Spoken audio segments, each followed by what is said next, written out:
Bonjour, je m'appelle Anne, j'ai 55 ans, j'habite à Paris. Je suis la correspondante régionale Île-de-France de l'AMRO, qui est l'association de la maladie de Randu-Osler dont je suis atteinte. La MRO, maladie de Randu-Osler, est une maladie vasculaire rare. C'est une maladie autosomique génétique qui touche donc autant les femmes que les hommes. À 95%, les personnes développent les symptômes avant l'âge de 50 ans et on peut dire qu'en France, il y a environ 10 000 cas.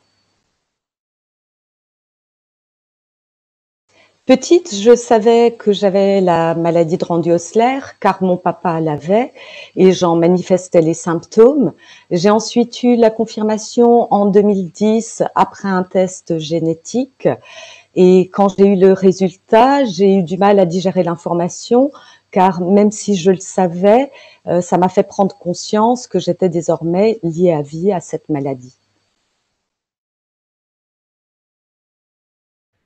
Alors, il y a trois signes cliniques principaux: les saignements de nez, les télangiectasies qui sont cutanées, qui sont des petits points rouges sur la peau ou sur les muqueuses, et par son caractère héréditaire, si un ou plusieurs membres d'une même famille sont atteints.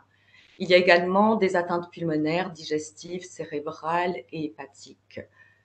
L'impact au quotidien, c'est déjà la fatigue liée à l'anémie causée par les saignements. C'est surtout la peur permanente de saigner du nez dans un lieu public ou sur son lieu de travail. Et comme pour les autres maladies rares, le sentiment d'être différent des autres qui crée un isolement. C'est important de parler de sa maladie, déjà pour la faire connaître. C'est un moyen aussi de sensibiliser les gens au sujet des maladies rares. Pour la plupart, ça ne touche que quelques personnes, donc c'est pas très grave.